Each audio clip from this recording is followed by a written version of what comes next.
Formosa merupakan nama kubu yang dibina oleh orang Portugis selepas menakluk Melaka pada tahun 1511, sebaik saja mereka menawan Melaka.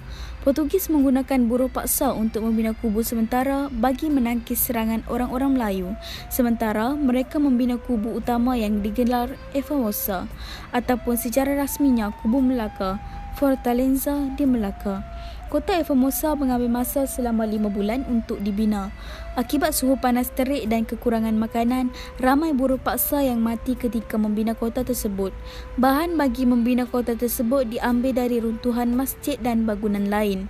Pembinaan kota Formosa atas arahan Alfonso de Albuquerque boleh dikatakan menjadi lambang penentangan penduduk Melaka pada masa itu, sehinggakan memaksa pihak Portugis membina kota pertahanan sebaik saja mereka menguasai Bandar Melaka. Sejarah kota Formosa dibina sebegitu kukuh sehinggakan ia membantu Portugis untuk menangkis semua bentuk serangan. Untuk menakluk Melaka, pasukan Belanda mengepung kota tersebut selama 5 bulan, sementara penduduk yang terperangkap di dalamnya terpaksa memakan kucing, tikus dan dalam satu kes, seorang wanita memakan bayinya yang mati. Akhirnya, pada 14 Januari 1641, pihak Belanda menyerbu melalui pintu Santo Domingo Gate yang menjelang masa itu mengalami korban lebih 7,000 akibat kebuluran, penyakit dan tembakan senjata api. Selepas menawan kota tersebut, pihak Belanda membaiki dan mengubah suai dan meletakkan jata mereka di atas pintu pagar yang masih kekal sehingga kini pada Porta di Santiago, satu-satunya pintu yang terselamat dengan ukiran anno 1670. Kota Formosa ini dilengkapi dengan 4 menara atau Cathedral Western dengan tembok setebal 2.4 meter hingga 4.5 meter. Tambahan di dalam kota ini juga terdapat beberapa buah bangunan, salah satu sebuah bangunan setinggi 36.3 meter dan mempunyai 4 tingkat bangunan. Ia digunakan sebagai tempat kediaman dan kawalan keselamatan di sekitar kota.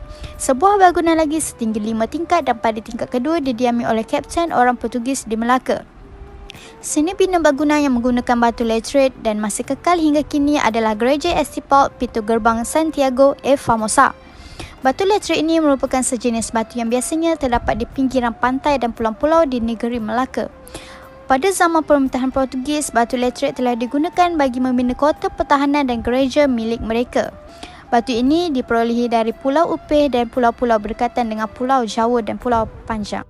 Setelah menjalankan kajian terhadap latar belakang kota Formosa, kami mendapati bahawa kota Formosa mempunyai sejarah yang begitu menarik sekali. Sewaktu menjalankan kajian ini, kami telah mempelajari banyak ilmu tentang kota Formosa. Dengan peninggalan kota Formosa ini membuktikan bahawa Melaka pernah dijajah oleh kuasa asing seperti Portugis, Belanda dan British. Kini, kota Formosa telah menjadi pusat pelancongan dan dapat menggalakkan generasi sekarang untuk mengambil tahu tentang sejarah kota Formosa. Akhir kata, kita sebagai rakyat Malaysia perlu mengambil tahu tentang bangunan yang bersejarah agar ia tidak ditelan zaman dan sentiasa diingati oleh rakyat.